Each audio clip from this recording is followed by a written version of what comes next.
안녕하세요. 빠르고 명료한 국어입니다. 자, 오늘은 고2 학생들이 좀 꼭 봤으면 좋겠는데 선택 과목, 그러니까 언매와 화작을 어떤 기준으로 선택을 해야 되고 어떻게 공부를 해야 되고, 그리고 문제가 어떻게 나오는지까지를 좀 보도록 하겠습니다. 선택 과목 을 보기 전에 일단 수능 전체 문제 구성을 좀 봅시다. 수능의 문제가 어떻게 나오냐면 일단 선택 과목에서 세 지문 11문제가 나옵니다. 선택 과목이라는 건 언어와 매체와 화법과 작문, 너네가 둘 중에 하나를 선택하게 되는데 언매를 고른다면 문법 5문제와 매체 6문제 이렇게 나올 거고, 화작을 고른다면 화작이 세 지문 11문제가 나올 겁니다. 그 다음 문학과 비문학에서 문학 17문제, 네 지문 17문제가 나오는데 현대시, 현대소설, 고전시, 고전소설 이렇게 나올 겁니다. 근데 일단 너네가 가장 주의해야 될 게 한 지문이 한 문제가 아니라는 거. 실제로 작년 수능 그리고 올해 9월 모의고사 기준으로 현대시 한 지문이라고 하면은 현대시 3개 아니면 현대시 2개 플러스 수필 하나 이런 식으로 나옵니다. 그러니까 한 지문에 여러 작품이 나온다는 거. 당연히 고전시도 하나만 나오지 않고 고전시 2작품을 한 지문으로 묶어서 나옵니다. 그리고 비문학은 세 지문 11문제. 비문학 세 지문이라는 건 인문과 사회와 과학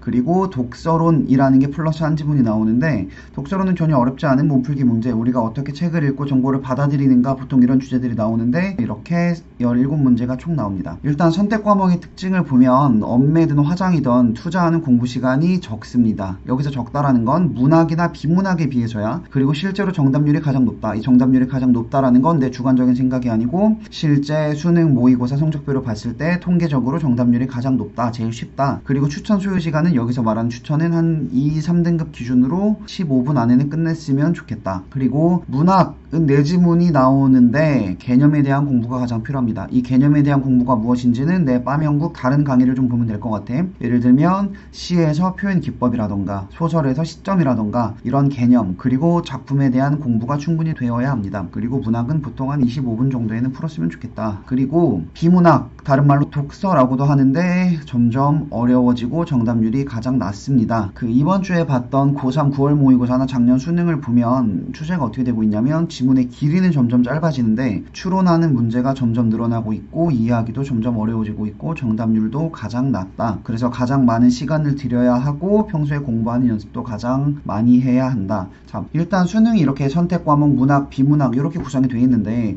문학과 비문학은 모두가 보는 거고, 너희가 이제 고2 2학기 때 선택을 해야 될 건 내가 3학년 때 수능 때 언매를 볼 건지 화작을 볼 건지, 그리고 수능뿐만 아니고 내신에서도 어떤 걸 볼 건지를 골라야 하는 경우가 생기는데, 자, 일단 선택 과목별로 특징을 봅시다. 화작과 언매가 뭔지 알아야 시험 볼 수 있으니까. 화작은 일단 평소 공부 시간에 대한 부담이 적다. 이게 무슨 말이냐면 독서를 공부하다 보면 화작이 자연스럽게 늘기 때문입니다. 독서 공부를 하다 보면 내용의 일치, 불일치, 그리고 내용의 전개 방식 이런 연습을 많이 하게 되는데 화법과 작문에서 나오는 문제 유형이 이것과 동일하기 때문에, 그러니까 평소에 문학이나 독서에 비해서 공부를 많이 하지 않아도 된다. 언매 같은 경우엔 어떤 장점이 있냐면 수능 날에 시간을 아낄 수도 있다. 수능 때 시간을 아끼는 사람은 평소에 언매를 공부를 많이 한 사람이기 때문에. 자, 그러니까 쉽게 생각하면 이렇게 돼야 돼. 언매의 단점이 곧 화작의 장점이겠지. 평소에 공부 시간을 화작보다 훨씬 더 많이 투자해야 됩니다. 근데 평소에 공부를 많이 해놓으면 수능 때 시간을 3분, 4분 정도 아낄 수 있다. 그리고 이 아낀 시간을 어디에 쓰겠어? 당연히 이 아낀 시간을 독서에 몰빵한다. 자, 그러니까 언매와 화작은 쉽게 생각하면 이래. 화작은 평소에 예를 들어서 10시간을 공부하고 수능 날에 10분이 들어.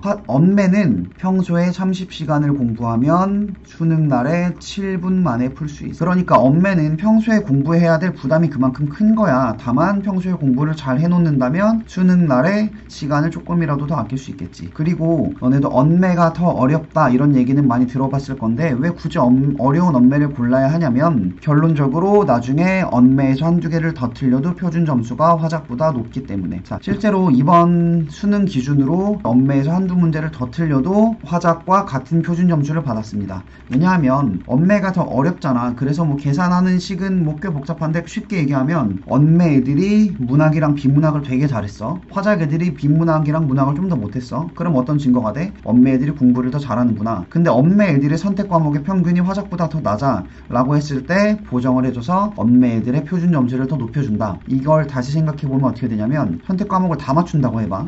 그러니까 화작을 하던 엄매를 하던 다 맞출 수 있어요. 이건 당연히 1, 2등급 기준이겠지. 1, 2등급 애들은 선택 과목을 다 맞춘다고 했을 때 무조건 엄매를 해야 되겠지. 왜? 화작을 다 맞춘 것과 엄매를 다 맞춘 거에 표준 점수의 차이가 나기 때문에. 그래서 공부를 잘하는 상위권의 경우에 엄매를 선택하면 유리하다라는 정도로 생각을 하면 좋습니다. 자, 그래서 결론적으로 화작은 어떻게 공부해야 되고 어떻게 공부를 해야 되냐면, 자, 화작은 그냥 모든 기출문제를 다 풉니다. 이 모든 기출문제라는 건 2017년도 이후에 모든 화법과 작문 문제를 다 풀면 됩니다. 근데 당연히 그냥 푸는 게 아니지. 기출문제에서 개념이라는 게 한두 개 나올 겁니다. 화작은 개념 공부를 따로 할 필요가 없어. 왜냐하면 개념이라는 게 따로 정리할 만큼 많지 않기 때문에. 그래서 기출문제를 풀면서 그때그때 모르는 개념이 나올 때마다 화작 노트를 하나 만들어서 정리해 놓습니다. 여기서 나오는 개념이라는 건 이런 것들이 있어. 예를 들면 준언어적 표현, 비언어적 표현, 아니면 뭐 관용의 경률, 뭐 이런 것들이 있는데, 이런 개념, 알아야 하는 개념 자체가 많지 않기 때문에 문제를 읽으면서 바로바로 정리할 수 있을 겁니다. 그리고 이 정확한 문제풀이 프로세스를 체화하는 거, 이게 핵심이야. 이게 정확한 문제풀이 프로세스라는 건 내가 조만간 화작 강의를 해서 올릴 텐데, 자, 예를 들면 이런 거야. 지문을 다 읽지 않고 문제를 보면서 찾기, 선택지를 정확히 쪼개기, 근거를 정확히 찾기. 되게 쉬워 보이지? 뭐 간단한 이런 것들을 몸에 완전히 체화해서 15분 안에 화작을 완전히 끝낼 수 있도록 해야 됩니다. 이걸 많이 연습해야 된다. 그리고 뻔한 패턴, 반복되는 선택지를 완전히 숙달해야 됩니다. 그래서 선택지만 보고 어떤 내용인지 알아야 돼. 예를 들면 화작에서 선택지 이런 게 나올 겁니다. 예를 들면 사회자가 토론 순서를 지정하며 토론을 진행하고 있다 라는 게 나온다면 너네 어떤 게 나올지 바로 알아야 돼. 아, 사회자가 토론 순서를 지정한다는 건, 자, 찬성 측의 임론과 반대 측의 임론, 찬성 측의 반대 측의 반론과 찬성 측의 반론, 이런 식으로 사회자가 순서를 완전 정하고 있구나, 이런 게 있나 없나 찾아야겠다. 비언어적 표현을 활용하여 청중과 교감하고 있다 라는 선택지가 나온다면, 아, 지금 발표자가 비언어적 표현, 예를 들면 몸짓이나 눈짓을 통해서 청중들과 교감하고 있는 게 있나? 이걸 바로 찾을 수 있어야 됩니다. 그러니까 선택지만 보고 어떤 내용이 나오는지 바로 알 수 있을 정도로 모든 기출문제 정확히 파악해야 되고, 그리고 요즘에 화작에서 어려운 게 3점짜리 표 그래프 문제인데, 이 표와 그래프에 익숙해져서 빠르게 볼 수 있도록 연습. 그러니까 이건 어떤 왕도가 없어. 모든 기출문제를 다 풀고 개념을 익히고 정확한 문제풀이 프로세스를 체화하고 뻔한 패턴을 익히는 게 화법과 작문의 공부가 될 겁니다. 실제 나오는 문제 예시를 봅시다. 이런 식으로 나옵니다. 보기는 위 발표를 들은 학생들의 반응이다. 보기에 드러난 학생들의 듣기 방식으로 가장 적절한 것은, 이런 문제가 나오면 이건 지문으로 돌아갈 필요도 없는 문제야. 이런 문제가 나오면 학생 1, 2, 3이 말한 것과 선택지를 비교하기만 하면 끝납니다. 이런 식으로 풀어야 돼. 1번, 자, 학생 1은 학생 2와 달리 발표에서 음식 재료를 설명한 내용이 정확한지를 평가함에 들었다. 그러면 1번 문제의 확인 요소는 뭐가 되냐면, 학생 1은 학생 2와 다르게 내용이 정확한지 평가하며 들었다. 이게 확인 요소입니다. 그러면 보자. 1. 학생 1. 석류탕과 남면을 조리할 때 모두 꿩고기를 재료로 사용하는 걸 보니 당시에는 꿩고기를 구하기 쉬웠나봐. 얘는 지금 음식 재료를 설명한 내용이 정확한지 평가했어? 얘는 그렇게 평가한 적이 없지. 학생 1은 평가한 적이 없으니까 1번은 답이 아니겠네. 이렇게 해야 됩니다. 2번도 봐볼까? 학생 2는 학생 1과 달리 자신이 알고 있는 조리법과 비교하며 제시된 정보를 사실과 의견으로 구분하며 들었다. 자, 2번의 확인 요소는 총 3개야. 학생 2는 학생 1과 달리, 그러니까 학생 2만 뭘 했어야 되냐면 자신이 알고 있는 조리법과 비교했어야 되고 제시된 정보를 사실과 의견으로 구분했어야 돼. 그럼 했나 봐보자. 학생 2는 석류탕에서 만두 만드는 방법이 내가 아는 만두 만드는 방법과 크게 다르지 않네. 자신이 알고 있는 조리법과 비교했어? 비교했지. 앞에 거 맞네? 그럼 2번이 정답이야? 아니, 뒤에 것도 봐야지. 제시된 정보를 사실과 의견으로 구분했어? 사실과 의견을 구분한 적이 없지. 그러니까 2번도 정답이 아니야. 이 과정을 무한히 연습하는 겁니다. 자, 선택지를 정확히 쪼개는 거, 그리고 왔다 갔다 하면서 이 선택지가 맞는지 틀리는지 다 확인하는 거. 이 연습을 화법과 작문에선 계속 해야 됩니다. 그래서 이걸 빠르게 해서 15분, 아무리 길어도 17분 정도 안에는 화작을 끝낼 수 있도록 연습하는 겁니다. 화법과 작문 문제는 이런 식으로 푸는 겁니다. 내가 잘할 수 있나 생각을 해보세요. 그 다음 또 한 문제. 초고에서 기억에서 디귿을 작성할 때 활용한 글쓰기 방법으로 가장 적절한 것은, 자, 질환의 개념을 묻고 답하는 방식으로 제시했다. 자, 기억의 확인 요소. 1번의 확인 요소는 뭐야? 기억에서 질환의 개념을 묻고 답하는 방식으로 제시했는지 확인해야 되지. 그럼 기억 가서 보고 오면 되겠지. 맞으면 맞는 거고 아니면 아닌 거고. 두 범주를 설정하여 범주별로 질환 유병률의 차이를 제시했다. 그럼 여기 확인 요소는 뭐야? 범주를 설정했는지 질환 유병률의 차이를 제시했는지 이 두 개를 확인하면 되겠지. 이런 식으로 확인 요소를 정확하게 보고 쪼개고 확인 요소를 보고 가서 왔다 갔다 하면서 확인하고 화법과 작문을 이 연습을 계속해야 되는 겁니다. 그러면 자, 화법과 작문은 너희가 대충 어떤 문제가 나오고 어떻게 공부하는 건지 알았을 거라고 생각해. 그 다음 언어, 문법 공부는 어떻게 하는 거냐면 일단 개념을 다 외워야 됩니다. 이게 기본이야. 출제 범위를 다 외운다. 출제 범위를 다 외우고 개념을 다 외우는 게 너네가 1, 2학년 내신에서 문법 공부를 잘 했다면 좀 수월할 거고 잘하지 않았다면 아마 한 30에서 40시간 정도는 투자해야 되지 않을까? 이 개념을 다 외우는 데만. 뭐 내 주관적인 생각은 그렇습니다. 출제 범위가 어느 정도냐면 내가 아주 러프하게 대충 정리를 해봤어. 이 정도를 기본적으로 다 알고 있어야 됩니다. 자, 한번 봐볼게. 음운의 변동을 다 알아야 돼. 자음, 모음, 자음이 뭐고 모음이 뭔지, 음절의 끝소리 규칙이 뭔지, 그리고 음운의 변동에서도 비음화, 유음화, 된소리 대기, 구개음화, 소리, 자음 축약, 자음군, 단순화, 자음 탈락, 모음 탈락, 이 정도 개념을 다 알고 있고 알고 있다라는 건 설명할 수 있어야 됩니다. 예를 들면 자, 자음군 단순화가 뭐냐? 자음군 단순화는 어떤 글자의 밑에 겹받침이 있을 때 하나로만 발음하는 탈락 현상이다 라고 설명할 수 있어야 됩니다. 구개음화가 뭐냐? 도토가 형식 형태소 또는 반모음 이를 만났을 때 조초로 바뀌는 현상이라고 설명할 수 있어야 됩니다. 자, 형태소의 종류, 자립이 뭐고 의존이 뭐고 실질이 뭐고 형식이 뭐냐? 그래서 꽃, 나, 무 라는 단어를 어떤 게 자립, 어떤 게 의존, 어떤 게 실질, 어떤 게 형식, 형태, 존재로 쪼갤 수 있느냐, 이걸 다 설명할 수 있어야 되겠지요. 단어 품사, 동사, 형용사, 체언, 용언, 관형어 다 알고 있어야 되고, 어간이 뭐고, 어미 중에서도 종결어미와 연결어미와 전성어미, 합성어와 파생어, 합성어에는 비통사적 합성어와 통사적 합생어, 이런 것들을 다 알고 있어야 되겠지요. 문장 성분, 주성분, 부석 성분, 독립 성분, 필수적 부사어, 서술어의 자릿수가 무엇인지 같은 걸 다 알고 있어야 될 겁니다. 그러니까 너희가 어떤 개념책, 나랑 같이 공부하는 책들은 내가 정리한 빠르고 명료한 언어책을 줄 테고, 그냥 이 강의를 보는 학생들은 뭐 시중에 나와 있는 언어 개념서를 사서 이 개념들을 다 외우는 게 기본이 될 겁니다. 이걸 다 외우고 나서는 뭘 하냐면 기출문제를 풀어야 되겠지요. 근데 1, 2학년 기출문제를 다 풀고 3학년 기출문제를 다 풀고 수능 특강과 수능 완성 기출문제를 다 풀면 됩니다. 가장 주의할 건 기출문제를 풀다가 헷갈리는 개념이 나올 때 절대 그냥 넘어가면 절대 안 됩니다. 개념서로 돌아와서 개념을 다시 익히는 연습을 해야 됩니다. 자, 그럼 두 스텝이야. 첫 번째로는 일단은 개념을 다 외웁니다. 그리고 외운 개념을 가지고 기출문제를 다 풉니다. 실제로 문제가 어떻게 나왔냐면, 자, 이거는 작년 수능 문제입니다. 작년 때 수능 때 이렇게 나왔어. 실제로 문제가 아무런 보기 없이 딱 이렇게 나옵니다. 친서술어가 요구하는 필수 성분의 개수와 종류가 문장과 같은 것은, 그럼 이 문제를 보자마자 너네가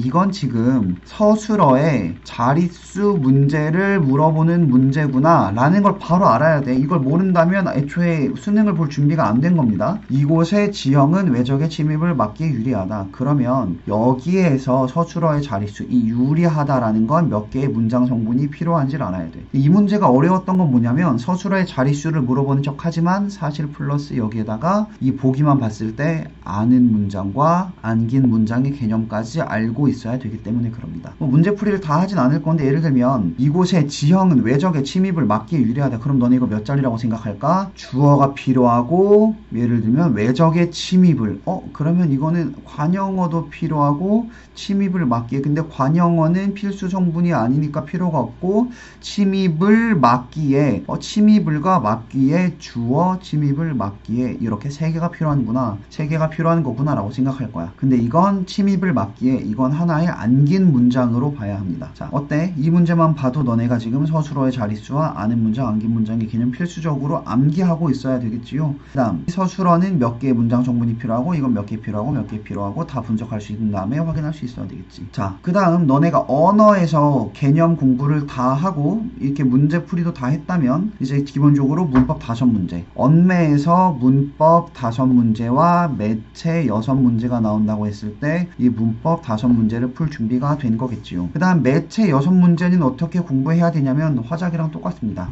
매체는 화작 공부하는 방법과 똑같아. 화작 공부 어떻게 하는 거였더라? 그냥 기출문제를 무조건 많이 푸세요. 풀면서 새로운 개념 같은 게 나온다면 그때그때 표시하세요. 예를 들면 이런 문제가 나옵니다. 땡땡 신문을 바탕으로 할 때 A부터 E에서 확인할 수 있는 의사소통의 특징으로 가장 적절한 것은 1번 선택지를 봐.